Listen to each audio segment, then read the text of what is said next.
Hello friends, मेरा नाम है सुकेश और आप देख रहे हैं सुकेश कंसल्टेंसी सर्विसेज। यहाँ पे आपको मिलता है ESI, PF return, labour law, HR compliance, respective compliance से रिलेटेड सारी एंड संपूर्ण जानकारी।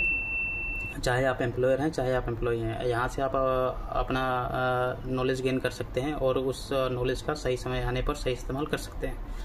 तो आज हम देखेंगे कि ESI के अंदर एम्प्लॉय का रजिस्ट्रेशन कैसे किया जाता है अगर उसके पास ESI नंबर नहीं है तो, या उसका कभी ESI में रजिस्ट्रेशन पहले नहीं हुआ है तो हम फ्रेश एम्प्लॉय का किस तरह से यहाँ पे रजिस्ट्रेशन करेंगे। तो सबसे पहले आपको अपना ब्राउज़र ओपन कर लेना है। ब्राउज़र ओपन करने के बाद आपको अपना एम्प्लॉयर पोर्टल लॉगिन कर लेना है।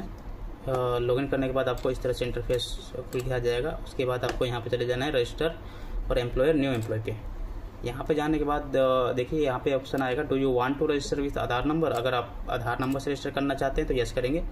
अगर आप आधार नंबर से रजिस्टर नहीं करना चाहते तो नो करेंगे। आधार नंबर से रजिस्टर करने में क्या होता है कि जो OTP होता है वो आधार लिंक जो नंबर होता है उस पर जाता है, वो एम्प्लॉय के पास जाता है। तो उस केस में क्या होता है, OTP मिल नहीं पाता या एम्प्लॉय कंपनी में रहता नहीं है, छुट्टी पर रहता, चाहे उसकी कुछ नेक्स्ट शिफ्ट होती है, जैसे रात की शिफ्ट होती है, तो वो OTP नहीं दे पाता।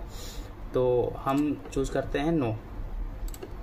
यहाँ पे हम कंटिन्यू करेंगे। Was the employ ever allotted ESI number. क्या एम्प्लॉय के पास पहले से ESI नंबर अलॉट है या रजिस्टर्ड है पहले से। अगर रजिस्टर्ड है तो उसके पास ESI नंबर होगा। तो अगर उसके पास है तो आप इस पर क्लिक कर देंगे।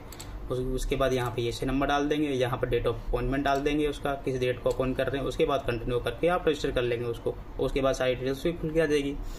अगर नहीं है उसके पास नंबर तो आप यहाँ पे नो पे क्लिक करेंगे। नो पे क्लिक करने के बाद यहाँ पे मोबाइल नंबर वैलिडेट करेंगे। मोबाइल नंबर वैलिडेट करने के बाद आपको यहाँ पे कंटिन्यू पे क्लिक कर देना है। कंटिन्यू पे क्लिक करने के बाद आपको नया इंटरफेस खुल के ऐसे आ जाएगा। उसके बाद आपको यहाँ पे क्या करना है, एम्प्लॉय की सारी डिटेल्स फिलअप कर देनी है। जैसे कि यहाँ पे नाम डालना है। मैं आपको बता देता हूँ इसमें मैंडेटरी क्या क्या है। जैसे नाम है, ये मैंडेटरी है। फादर नेम है, ये भी मैंडेटरी है। डेट ऑफ बर्थ है, मैरिटल स्टेटस हो गया, जेंडर हो गया, ये सारा मैंडेटरी है। इसमें फ़ोटो भी मैंडेटरी है, आप फोटो अपलोड करना पड़ेगा पासपोर्ट साइज़ का। वहाँ पे करंट जो उसका एड्रेस है वो आप डाल देंगे यहाँ पर, और यहाँ पे परमानेंट एड्रेस आ जाएगा उसके आधार कार्ड या उसकी एड्रेस प्रूफ के अकॉर्डिंग। यहाँ पे डिस्पेंसरी आप डालेंगे एम्प्लॉय की जहाँ वो काम कर रहा है, क्योंकि जहाँ वो काम कर रहा है वहीं बीमार होगा। तो यहाँ पर डिस्पेंसरी को आपको वहीं चूज़ करना पड़ेगा जहाँ पे बंदा काम कर रहा है। मान लीजिए वो राजस्थान में काम कर रहा है तो यहाँ पे आप इसको सिलेक्ट कर देंगे राजस्थान। ठीक है, राजस्थान सिलेक्ट करेंगे। उसके बाद से आप यहाँ पर डिस्ट्रिक्ट सेलेक्ट कर लेंगे। उसके बाद यहाँ से आप उसका नियरेस्ट जो डिस्पेंसरी है उसको सेलेक्ट कर लेंगे। ठीक है, इसी तरह से उसकी फैमिली जहाँ है वहाँ का आप उसको दे देंगे डिस्पेंसरी। अगर उसकी फैमिली यहाँ है जहाँ काम कर रहा है तो आप यहीं का दे देंगे सेम दोनों में। अगर अलग अलग हैं तो आप फैमिली के लिए उसको वहाँ भी दे सकते हैं। ठीक है, उसके बाद आपको यहाँ पर डेट ऑफ अपॉइंटमेंट डालना है। यहाँ पर डेट ऑफ अपॉइंटमेंट डालने के बाद आपको आ जाना है सीधा नीचे। यहाँ पर डिटेल्स ऑफ नॉमिनी, यहाँ पे एम्प्लॉय का जो नॉमिनी है वो उसको आपको डालना पड़ेगा, अदरवाइज रजिस्ट्रेशन नहीं होगा। यहाँ पे उस पर फादर नेम या फिर किसी भी उसके फैमिली मेम्बर का नाम डाल देंगे। यहाँ पर रिलेशन आ जाएगा, फैमिली से रिलेटेड क्या रिलेशन है उनका।